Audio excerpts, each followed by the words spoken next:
Hello, guys and gals, me Mutahar, and oh boy, something crazy in the old age verification world. Do you guys know a new law has been signed? The Children's Online Social Media Safety Act? Oh, Muta, but this probably keeps those children safe online. Yeah, I guess maybe if we're to believe all the propaganda. But you want to know something funny about this? Well, it's touching your operating system. Are you okay with requiring age verification on your operating system, your actual computer, for crying out loud? You know, I'm one of those people where, again, I talk about age verification a fair, but I've been talking about this for years, okay? So before anybody goes and says, well, nobody says anything, hold on a minute. Uncle Muda is here to walk you through the nightmare that's happening. But again, I want to stress here, this is not here for doom and gloom and negativity, okay? There are ways to fight back. You just have to know what's going on, and you have to be willing to write a fucking nasty email. Of course, obviously, you know, something that brings the point across. I don't want you to just harass somebody.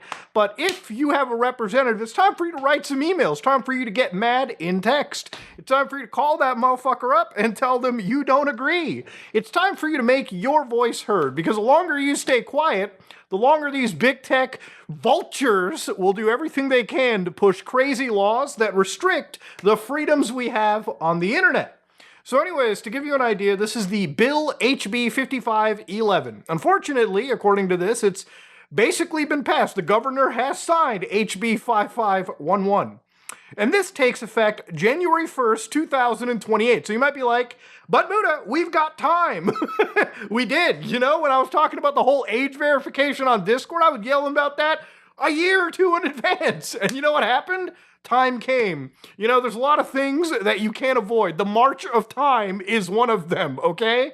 2028, that'll be around. Don't you worry. You'll see it at some point, barring acts of God.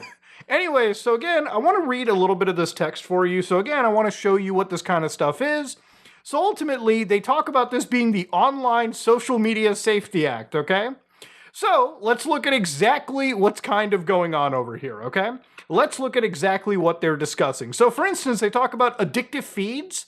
So websites, online services, online applications, where multiple pieces of media are generated and shared to users of a website. So basically any social media service where people can just scroll on feeds and get fucking addicted to that shit, okay?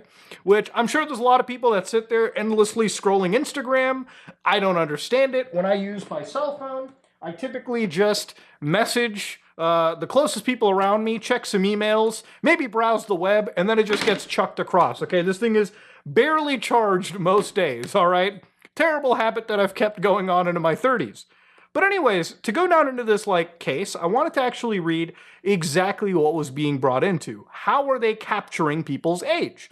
So over here in this case, page 3, age brackets, meaning a user's age range, where again, once you enter your age, you get thrown into different brackets. So are you under 13? Are you between 13 and 16? Are you between 16 and 18? Or are you at least 18 and above? So there's at least 4 different brackets, okay? Under 13, 13 to 16, 16 to 18, 18 plus, okay?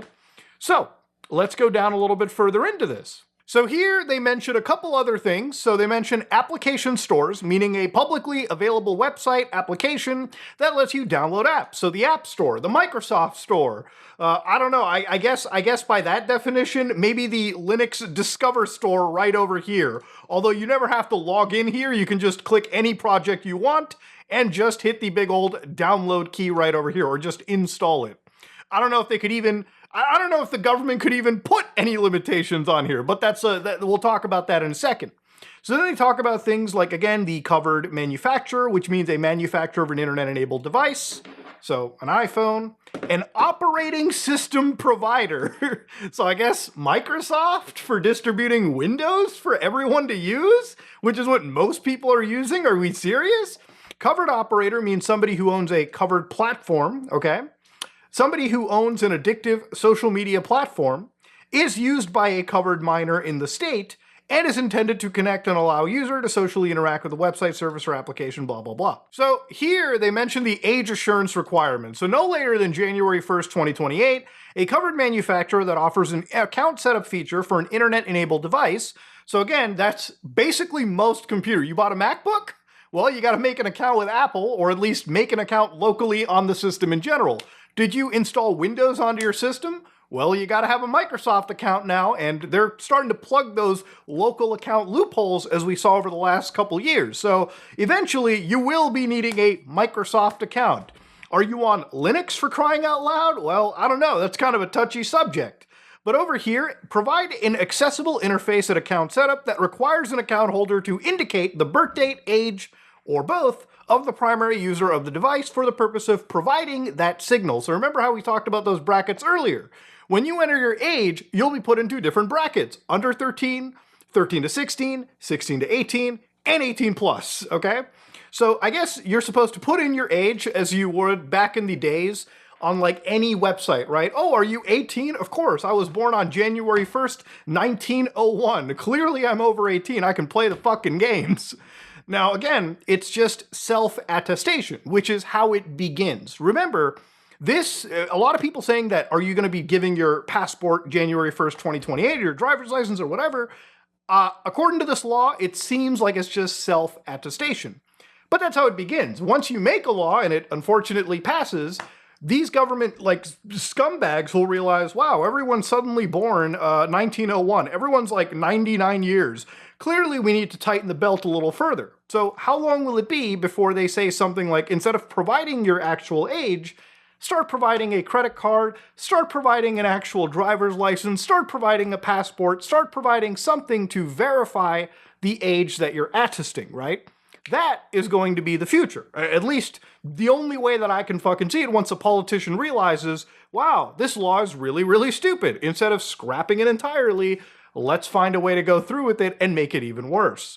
So upon receiving separate prior consent of the user to share the user's age bracket data with a specific operator, provide the covered operator with the technical ability to call a digital signal that contains the bracket by a reasonably consistent API, and send only the minimum amount of information necessary to comply with the act.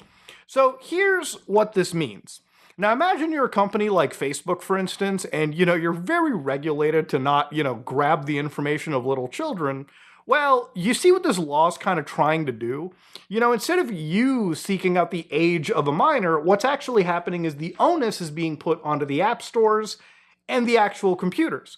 So these scumbag companies, which are actually putting kids in real fucking danger, now decide that, hey, listen, let's let the computers and the app stores figure this out themselves. So now the computer that's sort of like requesting this information, all these companies have to do, not just Facebook, but any of these companies, all they have to do is query this API, and they now know the age bracket of people. Now I know if the user is under 13. Now I know if the user is between 16 to 18. Now I know if the user is between 13 to 16.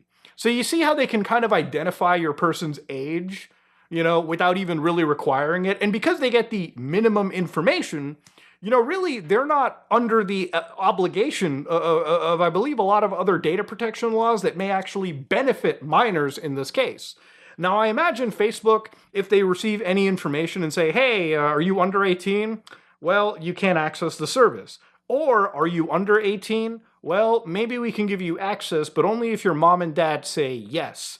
Well, again, there's a lot of ways that somebody can bypass this, and there's a lot of nefarious ways that big tech companies can use this information against people. But the biggest problem, okay, is that it's being put into my fucking operating system, man. I have no intention with a lot of these scumbag companies to even interact with them. Like I said, okay, in the past, I've had my Instagram account banned. And, I tried to unban it, and Mark Zuckerberg was like, can I have your ID? And I'm like, man, I don't really care about Instagram that much. Like, maybe if it was my YouTube channel, sure, I'd give Google my ID because they already have my tax information anyways. But Mark Zuckerberg doesn't really give me anything, okay? So you can keep your fucking Instagram account. I'll keep my ID. You keep your terrible fucking platform. I can make another Mutahar account, a fresh Instagram account, just to follow the people in my life. And if I get banned for impersonating, then I'll just come back another time, okay? I'll just keep coming back, all right? I will keep coming back like Joe Pesci in Casino, all right? Simple as that, boy. Like, you get it? So anyways, down the road, obviously, this is not a good law, and I disagree with it. And obviously, look, with a lot of this stuff happening, I think one of the things that I've kind of read from a lot of people is, Places like r/privacy. Is it all really worth it? As somebody who cares about digital rights and privacy, I've been seeing myself more and more stressed about every little fight we lost, every day just trying to keep our rights. The worst for me is realizing that we're just a minority, as mass surveillance will still happen despite our fight since the majority of people doesn't give a shit about all this.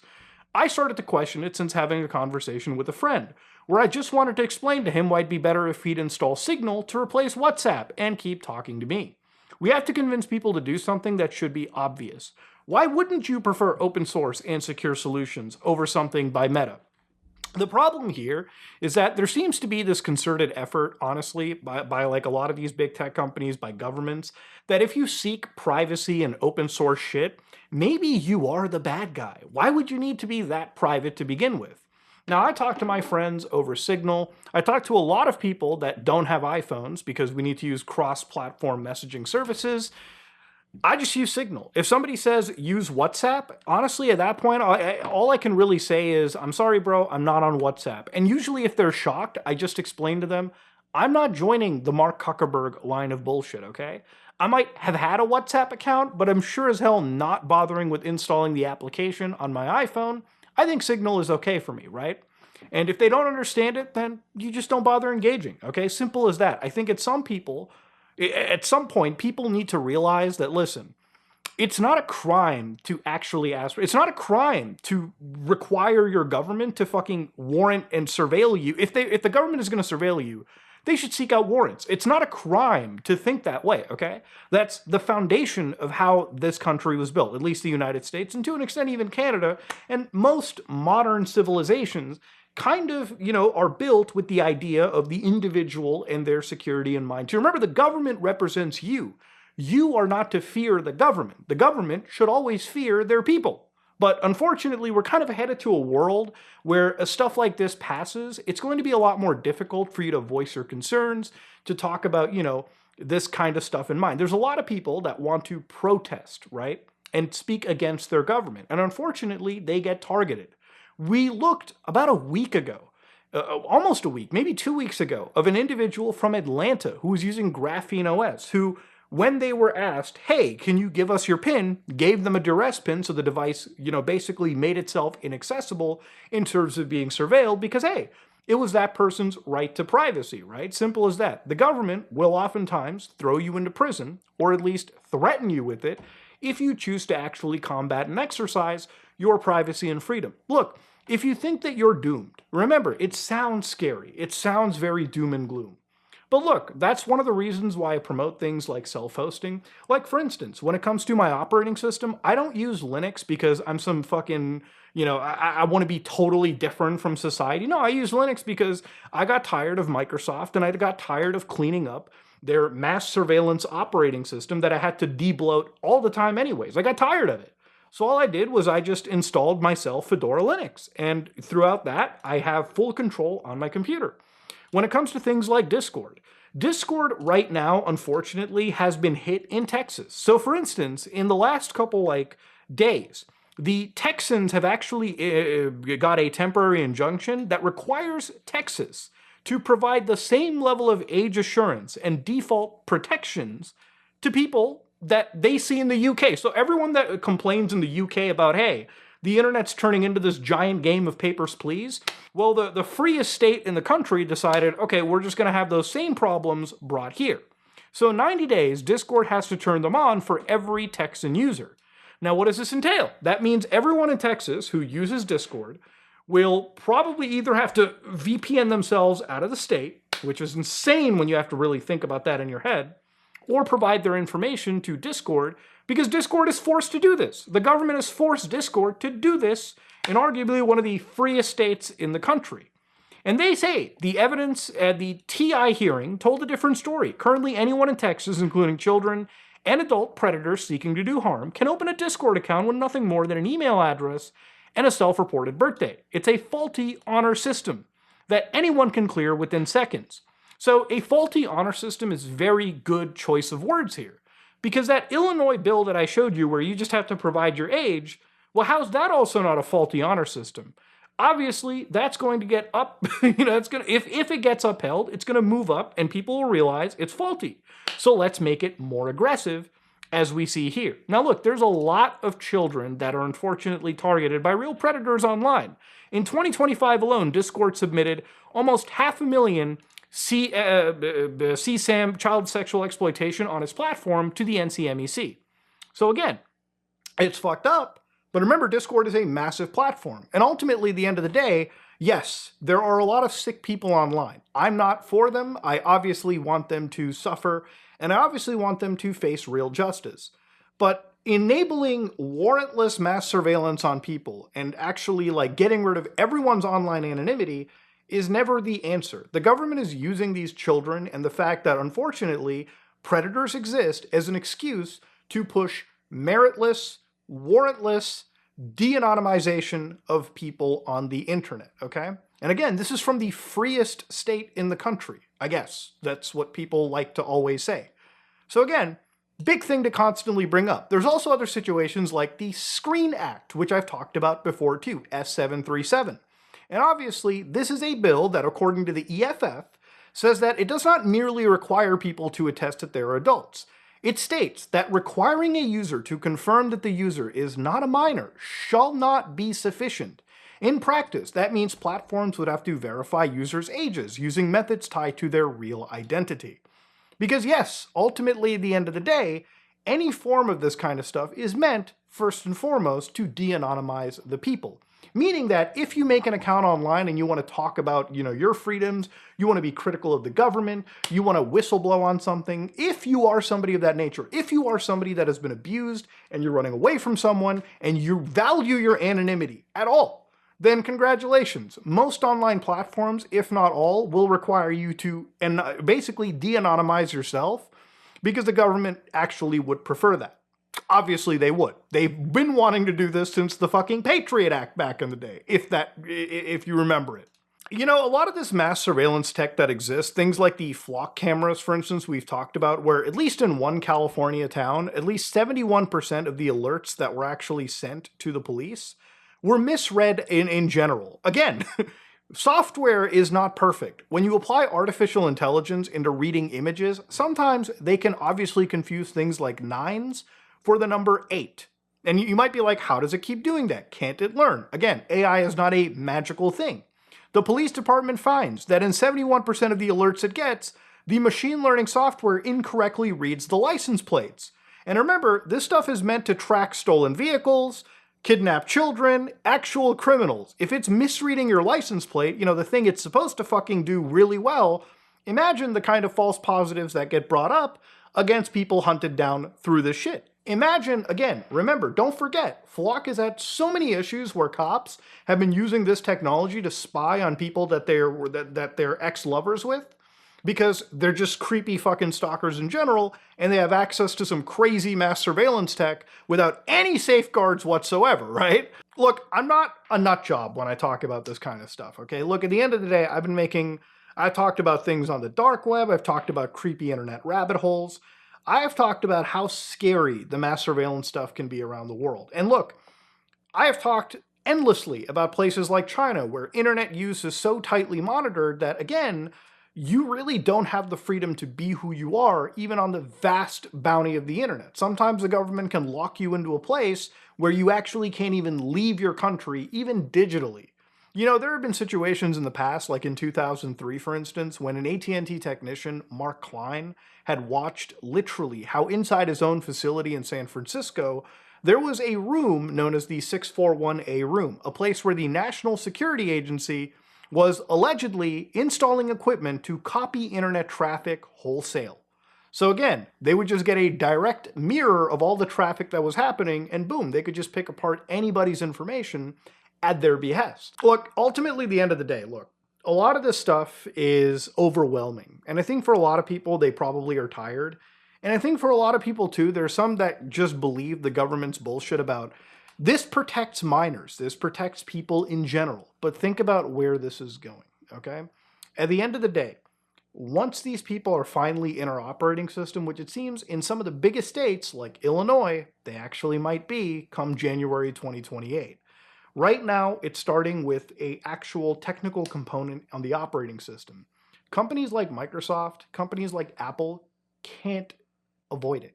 They operate businesses in these areas. So they're going to be complying. Look, when we were looking at this last, we were looking at federal bills. Texas is already pushing shit in 90 days onto people's Discord servers. When you look at the operating system, Microsoft and Apple have to comply. Linux might be a little bit, dangerous, right? It might be a little bit hard to do so. I use Fedora Linux, and unfortunately, being so popular and used by commercial services, they might comply. But there's obviously going to be Linux distributions that will not comply. And the government doesn't realize it, or maybe they just don't understand it because the people writing this shit are boomers and they don't get technology. But guys, you can always go onto the internet and download Linux distributions that, will work without any of this age verification crap going into the future. It might be difficult if most internet services require a specific API that verifies your age and your operating system doesn't contain it. You might be blocked off from that part of the internet. But this kind of stuff is sort of bleeding into other aspects of our life too. For instance, Grand Theft Auto, I believe, recently banned gambling for Australians, right? Which probably doesn't work well for their country. I don't understand how you can legally gamble on sports, but playing some fucking spinning the wheel in Los Santos might be too intense, too illegal maybe. But the reality of all of this is that going into the future, even video games that we want to play, like GTA 6 Online, or maybe even just GTA 6 in general, may require users to start putting in their actual age verification to verify if they can play or interact with people online. And who knows if the government pushes it and says, video games are super duper violent. Let's make sure that every account that plays video games on the PlayStation Network, the Xbox Network, the Steam Network, whatever network, verifies their age so that they can access M-rated games into the future. Imagine if in order to play GTA 6 or any M-rated game in the future, right, Gears of War, whatever, an M-rated game, you have to now have an online account attached to it that verifies that you are over 18. I mean, just imagine what kind of insanity we're going to be going into the future where, again, the software that we're using, even the games that we enjoy, are being encroached on with this shitty mass surveillance pervasive technology. Look, going into the future, I use things like Linux, I self-host everything that I can, even my own Discord server. If I'm interacting with my friends and close ones, I'm going to be running my own Discord-like instances on my own server, so I don't have to verify my age or do anything stupid like that. And if it comes to playing video games, in the future, if I need to fucking verify myself, then I either don't play that game, or maybe I start sailing some seas, or maybe I just play older titles or something, right? Get my fill through there.